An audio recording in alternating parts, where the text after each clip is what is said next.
Namaste everyone, I'm Shweta, and on behalf of Friends of India Society International, I would like to welcome all of you to our platform today. Let me begin with a brief introduction about our organization, that is FISI UK.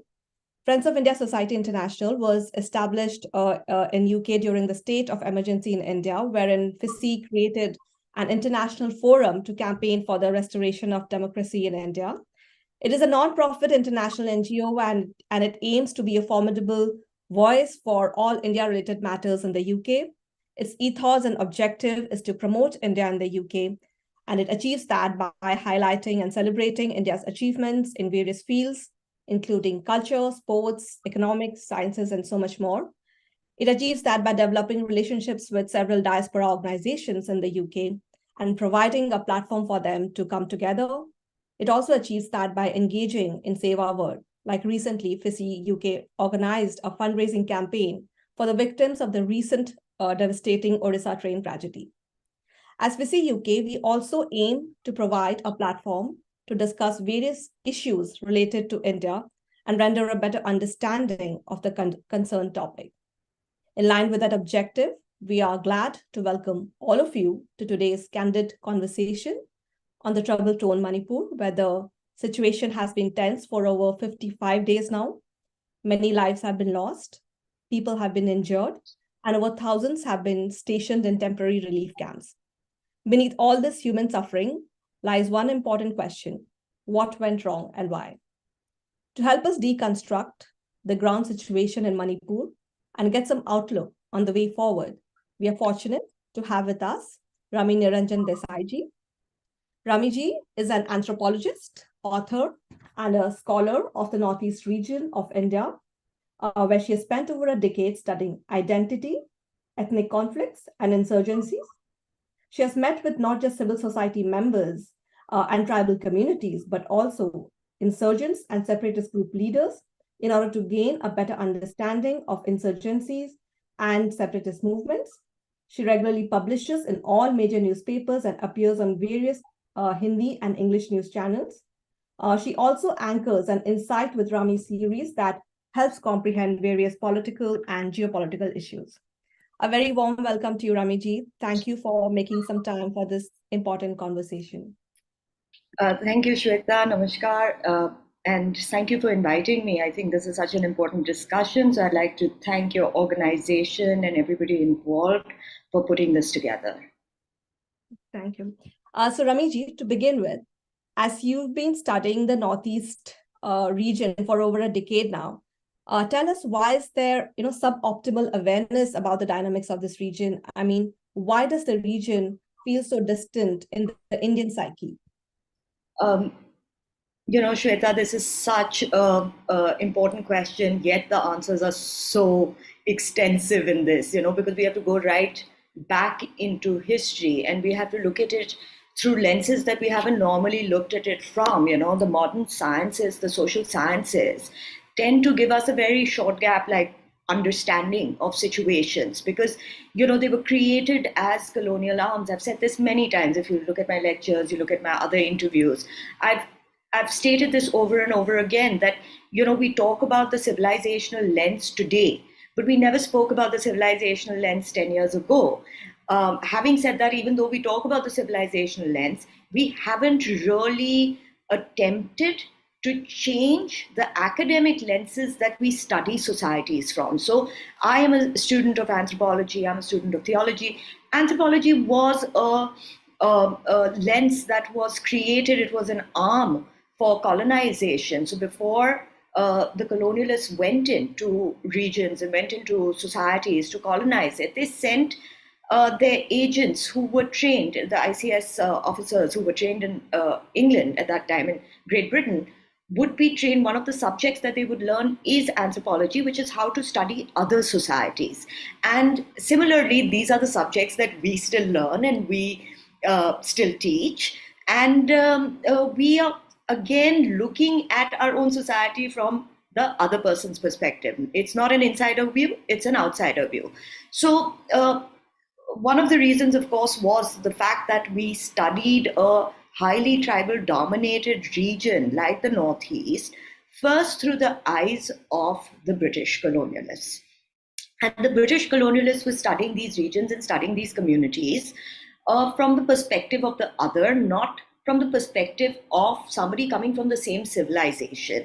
And the problem with that is that you then draw your point of reference to where you come from. And in that drawing of reference, the tribal became alienated because for them, these were people who didn't have a civilizational background, they didn't have scriptures, they didn't have a culture, they were not civilized in the modern sense of civilization, which we have also misunderstood to be equivalent to westernization. Modernization necessarily shouldn't mean westernization, but that's what we have also become accustomed to believing. So, because these parameters were laid, the British policies were based on these parameters. And those policies then towards the tribal populations became policies of exclusion and isolation, not integration and assimilation. So, for example, in the Northeast, the advent of the British was post the Battle of Plassey. When they won Battle of Plassey in 1757, they set their eyes on the Northeast. And the Northeast was like the great frontier, and they were very,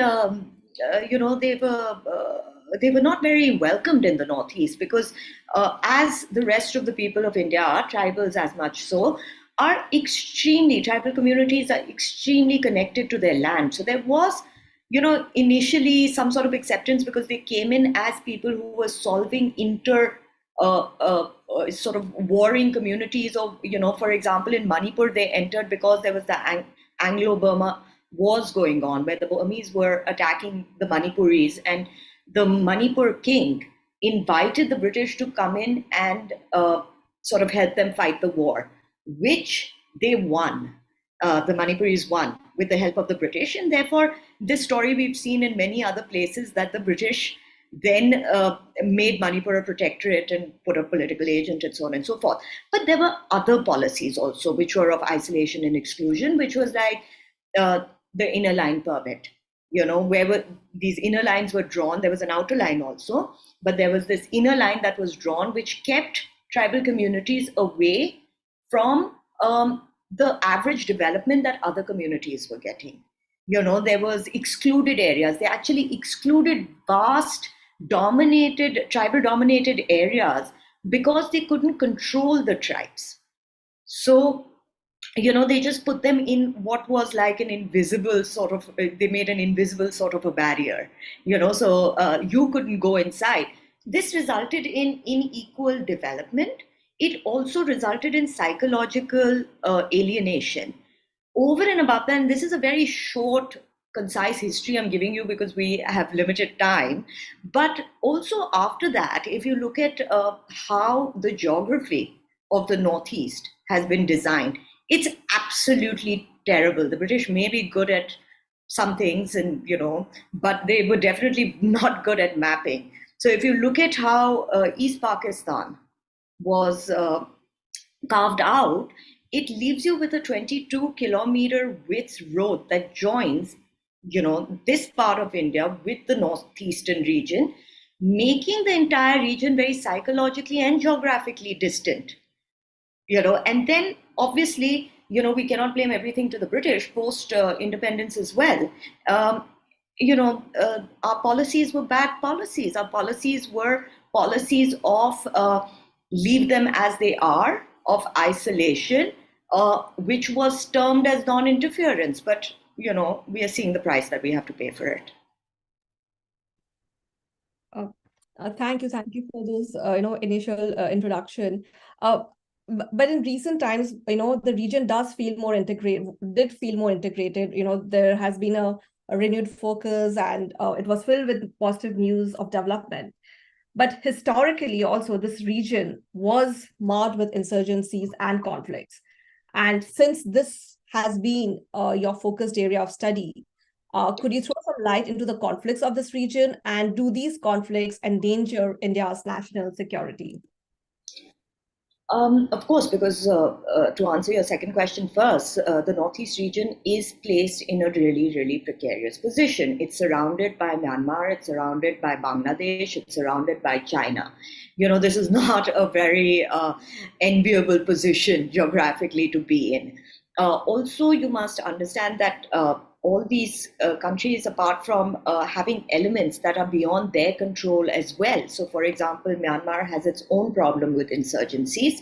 Bangladesh has its own problems with radicalization, has its own problem with, unstable economies. The impact is greatly felt so on the Northeast. Having said that, the Northeast also is hugely important for us because it really is the gateway to Southeast Asia. The Northeast is what our previously Look East policy was based on, and today what the Act East policy is based on. And yes, you're right. Unfortunately, the region was for a very long time known more for its conflict than for its rich culture or its wonderful people or its incredible flora and fauna or its equally deep history. It was known for its conflicts. And one of the reasons for that really is that one of the longest running insurgencies and separatist movements, not one of them, but the most longest running separatist movement was from the Northeast, which was, the demand for Greater Nagaland, which really had an impact on all the states because it not only demanded for all of Nagaland, but parts of Arunachal, parts of Assam, parts of Manipur, so it impacted all the states. But of course, if you were to ask me this in a non-security spectrum, how I think all these conflicts came up, I'd say because of the level of isolation that they had gone through. The minute you isolate communities, you isolate tribes, you isolate people from what is happening in the rest of the country in terms of development, in terms of equal access to resources, there is going to be discontent. But number two, there is also the question of the fact that there was a role that was played by external agencies. So when the British were leaving, the British didn't just get up and leave. They didn't. They were hesitant to leave, and they decided that they were going to have something called the Crown Colony, which they have replicated in other parts of the world as well. Which is they would leave India, but keep the Northeast and certain parts of Myanmar and certain areas as a crown colony. So they would govern it directly. Luckily, that did not become a reality. But like Alexander Mackenzie said in, I think, about, mid 19th century, I think he said something like, this was our manifest destiny. Till we govern each tribe, till we govern each community that is in the Northeast, we would not have fulfilled our manifest destiny. So they actually saw this like as the hand of God that was leading them to the frontiers of India. Having said that, that is again not the only reason. Now you have to understand conflict, very much as the conflict that we are seeing today, is never owed to one reason. There are always multiple reasons. So, if you look at anything with just one perspective, you're not ever going to get the whole picture. One of the other reasons for isolation was, again, like I said, apart from political agencies, like, the British wanting this to be a crown colony, there was also the role of other external agencies, who, like a lot of times people have said that, there was an irrevocable sense that there was a role of the Americans in this as well, that there was mass conversion that had happened, entire region that was not, that was tribal and very much practiced its own way of life, within 100 years turned almost 100% Christian. So Nagaland's, all Christian. Meghalaya is all Christian. Now the problem here is not about somebody wanting to change their religion, but the problem here is that religious conversion has to, in my opinion, be based on a spiritual experience. You have to somewhere deep down inside feel that this isn't working for me to lead my spiritual path. I need another way of life, right? that spiritual experience, in my opinion, does not happen really often, let alone it happening at such a mass level, So, there were influences like this as well. But then again, post independence, we have nobody to blame but ourselves.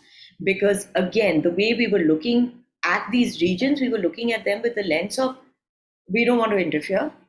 You govern the way you want to. You do what you want to. We don't understand you from the real perspective that we should because we've lost our civilizational lens, and we let you be to your own devices. And this created more sort of sharpened identities, unfortunately. And obviously, we were geographically distant. There was no interconnectivity, there was no infrastructure. When I started traveling to the Northeast, let's say over 15 years ago, I remember my friends, my family in Delhi would ask me, that why are you going there? What do you eat there? Do you have food there? Like, isn't it dangerous? This is how it was perceived. It was completely crazy that you'd want to go there. Nobody knew anything about it. Your entire infrastructure, whatever limited infrastructure there was centralized in Guwahati, in Assam. So the other states didn't even play a role. Manipur, Tripura, Nagaland, Arunachal. These were completely, out of the purview of any sort of development and infrastructure. So you had to go to Guwahati and then travel lengths and lengths and lengths and days and days and days, by road, and there would be no hotels and things like that. Of course, because I've traveled over a period of time and I am pretty much somebody from the outside, I can see that there has been a huge difference, between when I used to go there 10 years ago and when I go there now in the last 5-6 years. Security, they say that about 77% of extreme incidents have come down by about 77%, which is huge. If you remember in 2014, when this government came into power, the first agreement that they signed was the agreement with NSC and IM, which is the Naga, one of the factions of the Naga insurgency. So bringing back the Northeast into mainstream consciousness and focus changed how we look at the Northeast.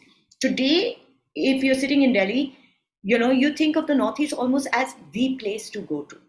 That's a fashionable place. That's a place everybody wants to explore. There are, great handicrafts coming out of it. You see kids who used to never go back, now going back and becoming entrepreneurs. You see airports coming up, direct flights everywhere. And of course, More in Manipur was going to be our gateway to Southeast Asia. True, true. In fact, Northeast was outside the purview of Indian mind for long, but lately, like you said, there was a renewed focus and so much positivity, barring the recent conflict. Now, coming specifically to Manipur. So Manipur too, I believe, is not new to ethnic tensions and strife. So if you could help us understand the ongoing unrest in Manipur from a historical, geographical, and demographic perspective. Shweta, that's really an in-depth question because that would take probably a few days to cover. It's not that easy to explain it in detail. But if I was to give you an overview of it, the strife seemingly, now there are many layers to this conflict. Seemingly, it started with the High Court suggesting to the state government that the Meiteis, who are the majority population in Manipur, should be included in the scheduled tribe list. This has been a fairly long-standing demand, and this demand is not without foundation because before, when the British government governed Manipur, the Meiteis were a part of forest tribes. They were labeled as that. So historically, they have claim to it. But of course, when the High Court sort of suggested this to the state government, it seemed to incite very extreme reactions. And seemingly that seems to be one of the reasons The other reason seems to be a whole drive that was undertaken by the state government uh, on clearing out the poppy fields, illegal poppy fields in forest reserved areas. Forest reserved areas fall under the central government, and there has been a long standing issue of illegal infiltration from Myanmar. This sort of poppy cultivation, illegal poppy cultivation, is more often than not owed to the illegal migrants that are coming in. And this is a very sensitive issue because for a very long time, Manipur was seen as a place that where the youth was highly impacted by extreme drug use.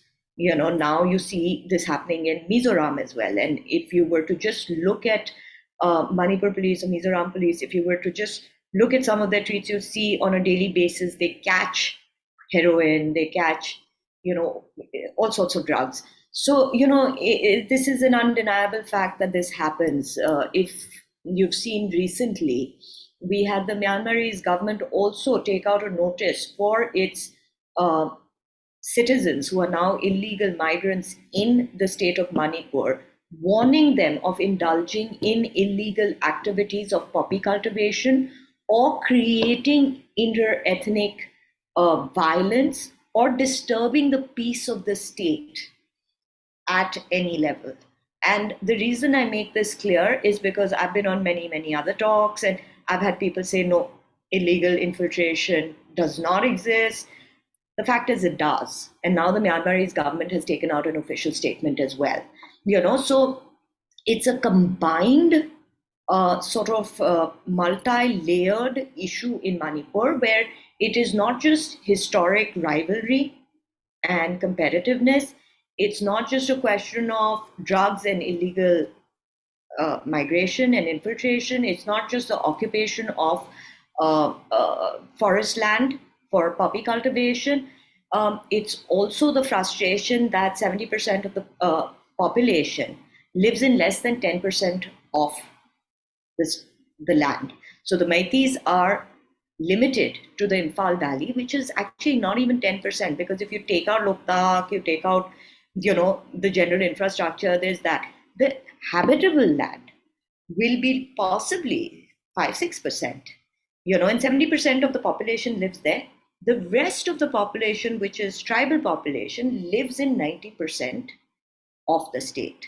Now, of course, the tribal population also has its own grievances, but the fact of the matter is that if you have ever been to Imphal, you will realize how crowded it is, how inhabitable it is going to become in the next 10-15 years, because you have a fairly large population in Manipur. If it's about 26 lakhs approximately, and you have 90% that live in 6% of the land, can you imagine, with population growth and continued migration, in the next 20 years, there won't be any space.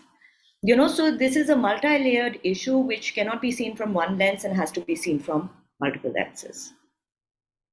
But should we be looking at this from a religious lens? Because, somewhere in the international forum, it's being portrayed like that, especially with a recent appeal to British Prime Minister over, the destruction of churches in Manipur. Well, I don't know why the international community bothers getting involved in, why are they so focused on India? The international community and countries have their own problems and have their own situations to handle. So I find this absolutely quite ridiculous, because Manipur is the kind of state which is possibly one of the most complex states in all of the Northeast region. It's not just complex in one way, it's complex in many ways. I always begin any of my talks on Manipur, on the Northeast, by saying that I'm still just a learner after 15 years, and I've lived there, I've traveled there, I have friends there. People, have been very kind to me there because I've built a certain amount of trust over a period of time. Yet, I am not an expert, I am just a learner, because it is so complex that you really have to sort of soak yourself in it. Now, I am saying that after this much of work behind me, I find it absolutely unacceptable that somebody sitting somewhere else who's probably never visited Manipur, would claim a lens on the conflict in Manipur. It's really irresponsible. I don't think you can see it from a religious point of view. I don't think you can see it just from a security spectrum either. A lot of people would like to. You see, Myanmar was where a lot of insurgencies in India were supported from. The Naga insurgency itself had its base in Myanmar. Even till today, one of the factions of NSCN has its base in Myanmar. There are contiguous tribes between the Northeast and Myanmar. So you have similar tribes, and maybe you can call them cousins, right? So they used to give them right of way, where they used to walk via the forests of Myanmar, go to China and be trained there.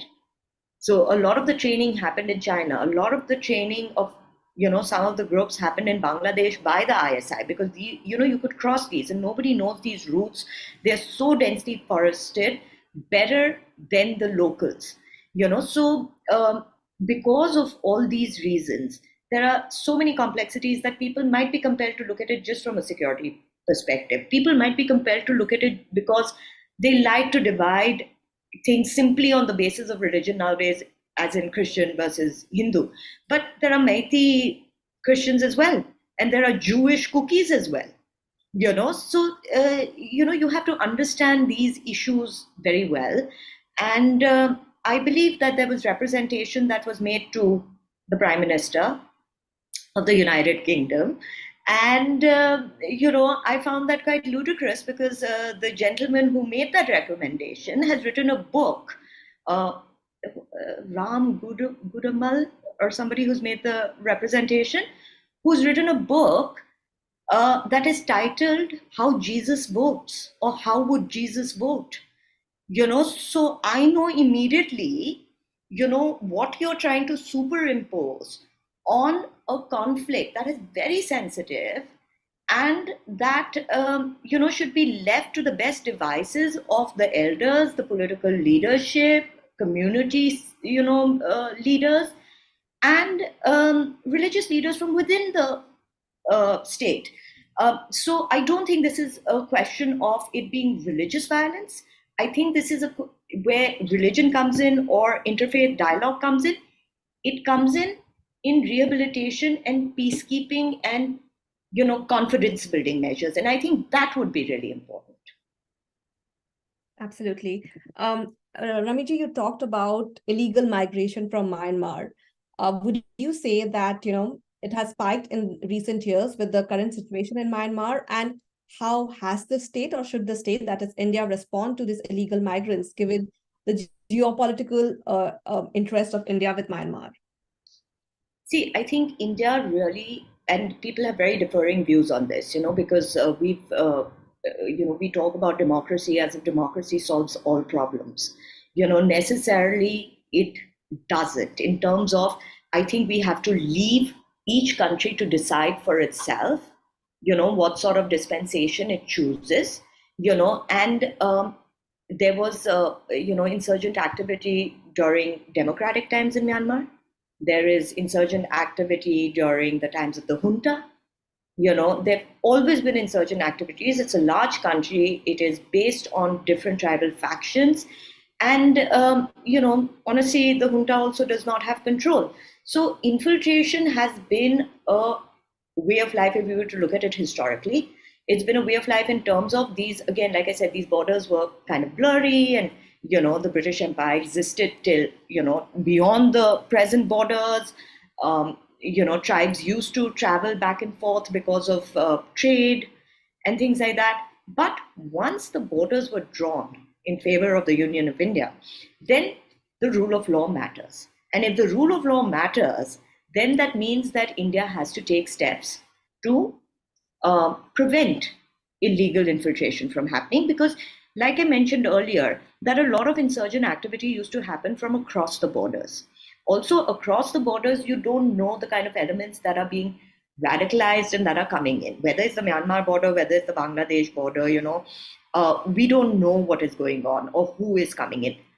But the problem is that these borders, and this is a huge border, the northeastern border is over 1,600 kilometers.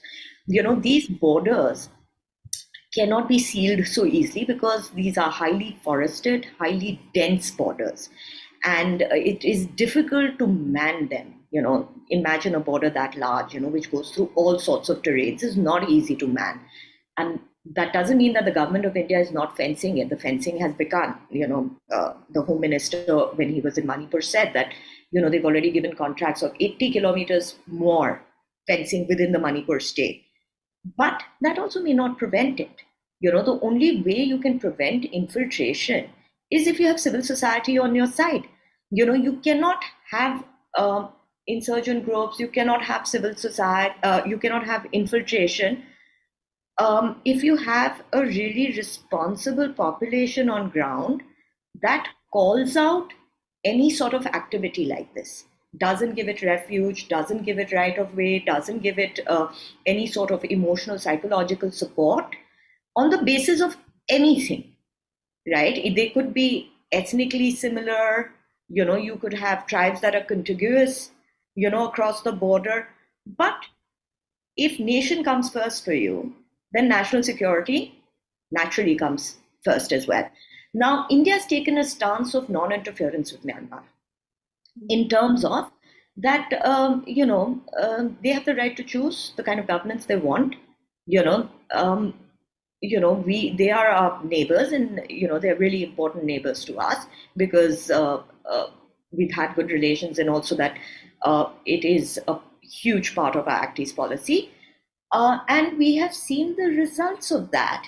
If there was a contentious relationship with Myanmar, do you think Myanmar would have taken out the kind of notice that it has taken out, blaming its own citizens who are illegal immigrants in Manipur for causing internal conflict? It would have never taken out a notice like that. Now, some people have also criticized this notice, saying, oh, well, it's not going to solve the conflict.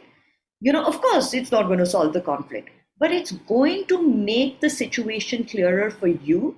It's going to make situation clearer for the naysayers, and it's going to make a situation clearer for the international community that seems to have some sort of great interest in the internal functioning of our country.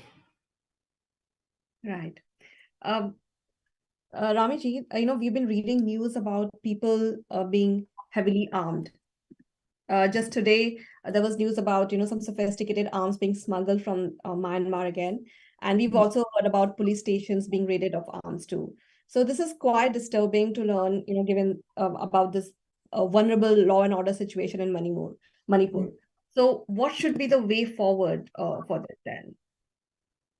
Shweta, I've always said this, the way forward is not an easy way forward, because we are dealing with a conflict that has its roots in historical differences. The Meiteis feel that they're the rightful owners of this land and they've been limited to Imphal.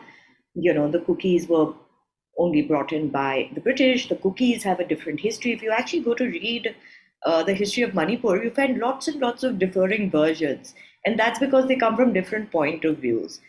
Having said that, I've always said this, and I've been very clear about this in public, on TV, that nobody can stop anybody from having a constitutional demand. You have the right to make a constitutional demand. So the Meiteis have the absolute right to demand for a scheduled tribe status. Now, overreaction to a demand is problematic, because first of all, as tribal communities would be very, very clear in this process of how tribal status is given. Tribal status is not given just by the High Court suggesting it to the state government. The state government recommends that so-and-so community should be included in the scheduled tribe status. Then it will go through multiple processes of going to the NCST, National Commission of Scheduled Tribes. It will go to the TRI, Tribal Research Institute. It will take recommendations from other research institutes like Tata Institute. So, it will look at their reports on the same. Then it will be suggested to the tribal ministry. Then the tribal ministry will suggest it to the government. It's a really long process, But to be provoked just by the mere suggestion of the High Court to the state government, to me seems like a complete overreaction and overreach.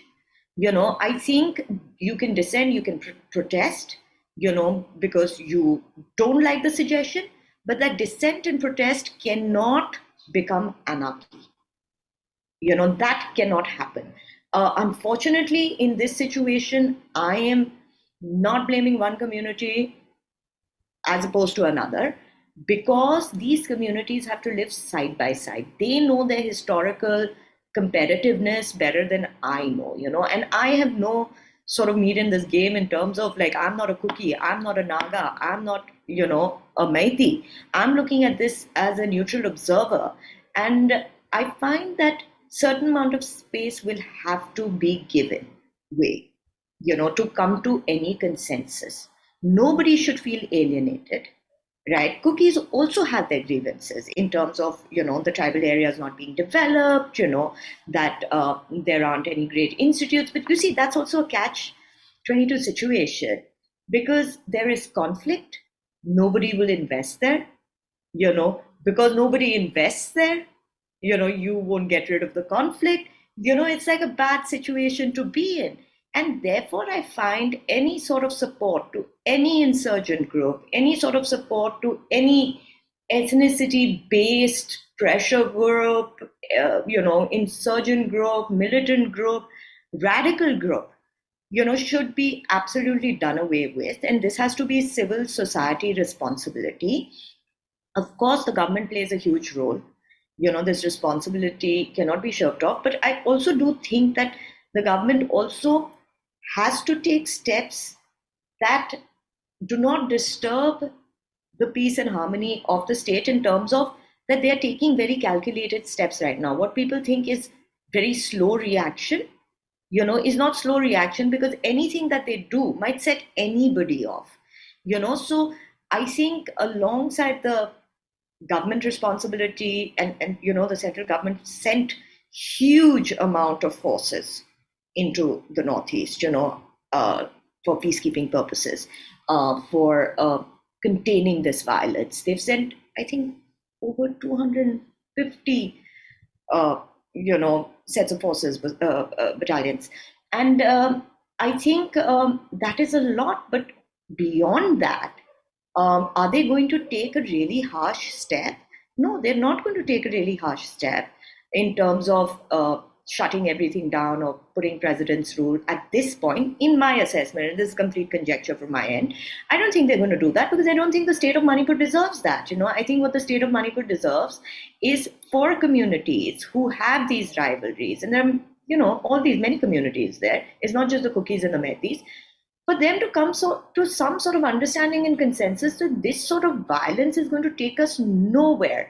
And it's very sad for me to see this, because for the many years that I've been traveling, I have traversed from going to a state where people used to be so petrified that, I'm going into the state, there's so much of violence, I'm studying these areas, something will happen to me, I'm not going to get proper food, how am I going to travel? To coming to a point where I was being asked for recommendations, saying, oh, where should we go in Manipur? What should we do in Manipur? What is the food like? What is the better hotel to stay in? Let me also tell you, when I started going back there post 2014, I started noticing earlier on, I would not see a huge amount of the youth in Manipur, because post school they would go off to Bangalore, they'd go off to Delhi, they'd go off to Bombay for better opportunities, college, a peaceful environment. Post 2014, when I used to travel there, and this was like a palpable, a palpable observation. It wasn't like it happened one off. I saw it all over. I started seeing younger people coming back, fancy restaurants being set up. They have such good aesthetics, great, designs, craftsmanship, restaurants. They even started making chocolates, with the Naga chili. And it was fantastic to look at this, because these were, these kids with ambitions, and, this sort of, that this sort of entrepreneurship can only happen when they have faith that they'll stay long term in the state. That's what I saw. And today, what I see really, upsets me, because it's like we've come back to stage one, where the country now is again looking at Manipur from the spectrum of, is it safe, is it not, is it a conflict area, is it not a conflict area? And I think it defeats nobody's purpose except the national purpose and the purpose of the great state of Manipur, because what is not, who is it affecting? It's affecting the communities that are demanding for more. You're demanding for more infrastructure, you're demanding for more development, you're demanding for equal rights. It's a stalemate now. What is it doing? It's impacting the national security advances that our country has made. So at this point, I think civil society needs to figure out what is important for them, needs to realize that no consensus will come without everybody backing off just a little bit, or saying, okay, let's bring normalcy, and then we'll come back when our tempers have cooled down and address these issues. It's not one issue, it's multiple issues, and these are really, really complicated issues because it involves the future of people. It also involves the sentiments of people, and sentiments can set off, violent outbursts like we have never seen before, as we have seen in Manipur. So I think taking all of this into consideration, we just need to calm down, back off, not indulge in any sort of violence, not get involved, not support any of these groups, and then come back to the drawing board and say, okay, this is what we are willing to give, this is what we are willing to take. Right, right. A last question before I take a couple of questions from the listeners today. The state has also been, pursuing crackdown on drug cultivation, like you just talked about, and which is important from a national security perspective. But then that would also mean that there are powerful vested interests who wouldn't want peace to be back, and they are probably looking to deepen the fault lines. So, how should the government navigate through this? How should the civil society, navigate through this that you just talked about? Absolutely, drugs is a huge problem. There's no denying it. Um, uh, Last year, the problems that happened between the boundaries between Mizoram and Assam, of course, many people saw it as a boundary disagreement, but that also had something to do with the drug routes were, that were being infiltrated. But when Manipur is concerned, again, it's a huge problem. We see drugs being caught every day. Poppy cultivation leads to more serious drugs, because it gets refined. Heroin is hugely impactful because not only is it highly addictive, but also the sharing of syringes causes, high level of diseases in terms of HIV and so on and so forth. The government has to look at it from that point of view. It already does. I think they've made great strides in keeping the peace in the Northeast. It's if you go to any of the other states at this point, they're all in relative peace, from Tripura to Assam to, there've been like hundreds and hundreds of insurgent groups insurgents that have laid down their arms in Assam. So obviously people see the future as a bright future. But we have issues, to be realistic, we have issues that we cannot control beyond a point, and the state cannot control beyond the point. Like I said, fencing is an issue. How much can you fence? How deeply can you fence? How much can you man it? The only people who can tell you if illegal infiltration is happening are people who are across the border, people who are in these villages, people whose villages are used as routes to enter these states. Number two, of course, greater development, greater infrastructure, all these initiatives help societies that have lacked the development that they deserve to come back into the mainstream and shun any sort of illegal activity. But also, I think if you look at the stability of the region, that is where my concern is. Whether it's China, whether it's Myanmar, whether it's Bangladesh. Today we have great relationships with the dispensation in Bangladesh. Tomorrow, if the dispensation changes, I don't think we will have the same relationship. There are issues like climate change, Shweta. It is said by experts that 0.5 degree change in the climate will impact about 10 million people from Bangladesh being on our doorsteps. So these are issues that on a very basic level we can control, we can mitigate, but I don't think we can 100% solve without the determination of the people of the Northeast. Very true. So Ramiji, I'll just take a couple of questions from our listeners. They ask about, would NRC help? Should the government bring in NRC, and how would the communities perceive it? So NRC is very important in my opinion.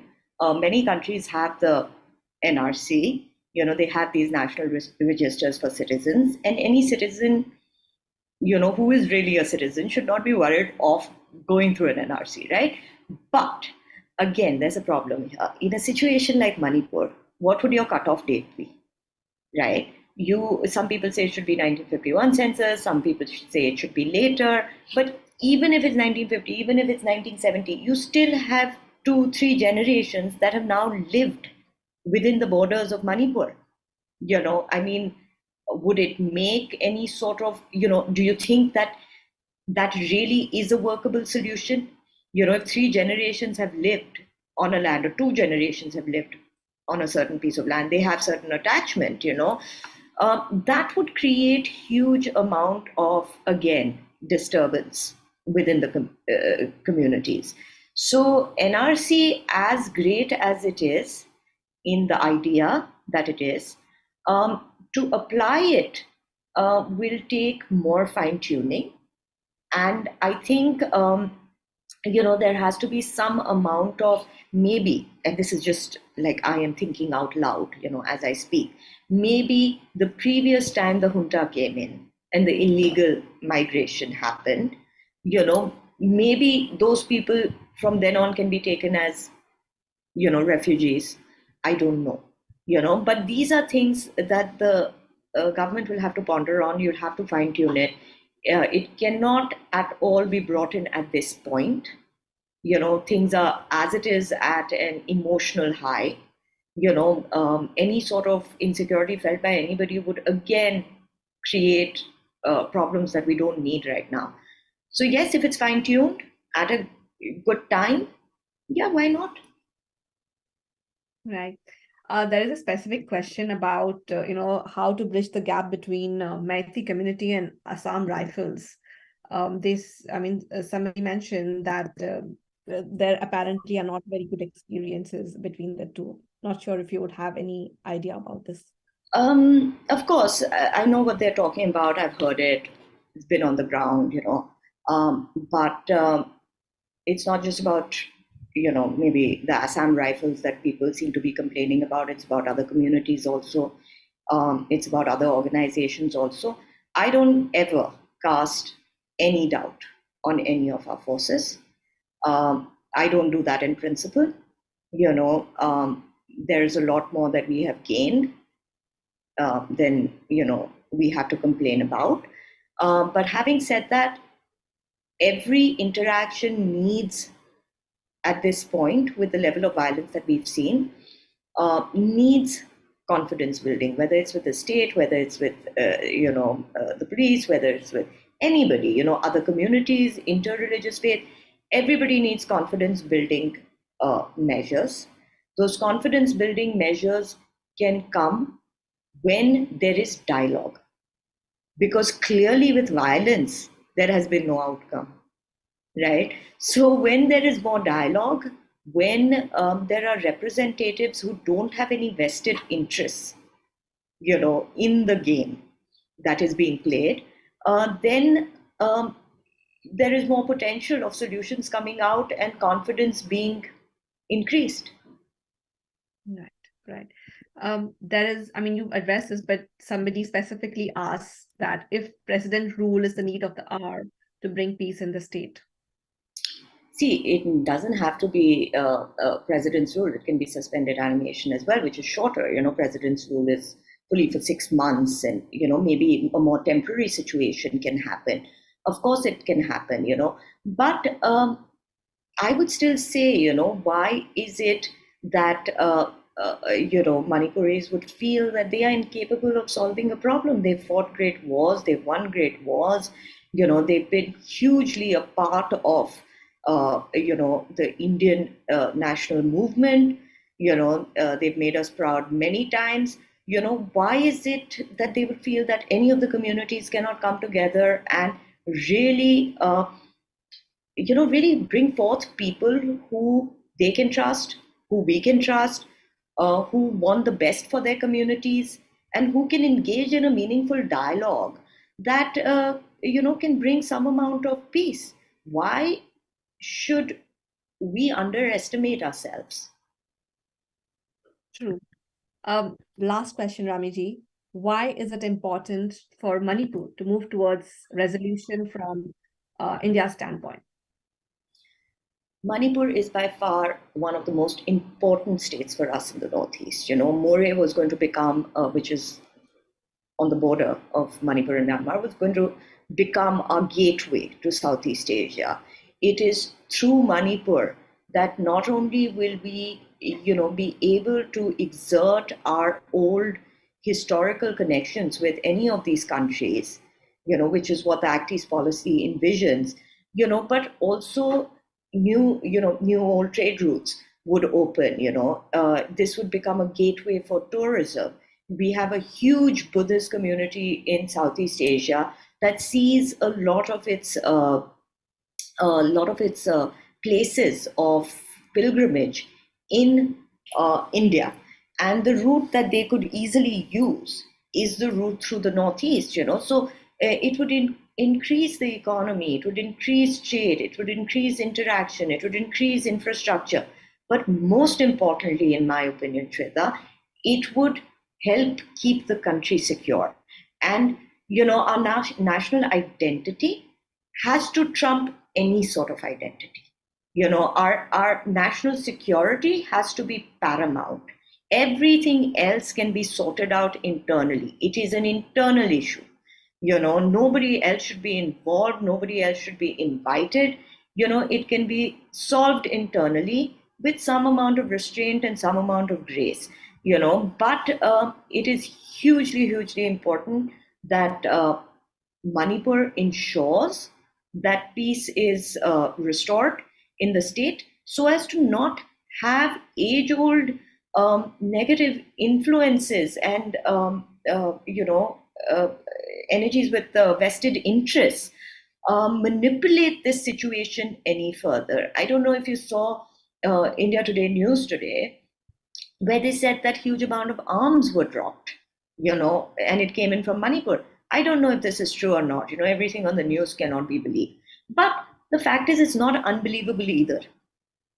So obviously there are vested interests, and it's not anything new. It's happened before also. Like I said, NLFT in Tripura, an insurgent group, was trained by ISI across the border. How did they break the back of NLFT is also an interesting story, which I've said many times. Is one of the tribes that used to live on the border decided, you've just caused havoc. We are not going to let you in. We are not going to give right of way. We are not going to shelter you.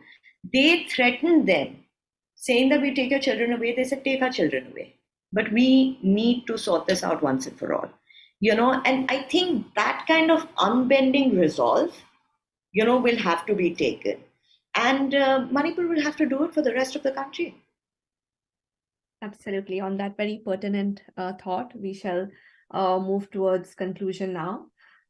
That was a very insightful session. Thank you, Ramiji, for sharing your perspective and region, and for also for elaborating on some very pertinent facts very patiently. Definitely, you've helped us see things in a balanced perspective, and we really appreciate the fact that you've done this session despite it being so late in India. For us, some of the key takeaways would be the role and responsibility of the civil society and the intellectuals of Manipur in curbing the violence, enabling dialogues, and bridging the divide that would lead to some peace before concrete solutions can be devised. And like you said, there are some lockdown grounds of communities involved, and that would require significant time to navigate, and it needs to be treated with care, caution, and more empathetic understanding. So thank you again, Rami ji, and thank you to all our listeners who have joined us today. We hope you found the session useful. As FISI UK, we endeavor to talk and discuss subjects related to India through webinars like this, Twitter spaces, events, and so much more. Do follow us and stay tuned. And we look forward to engaging with you in future too.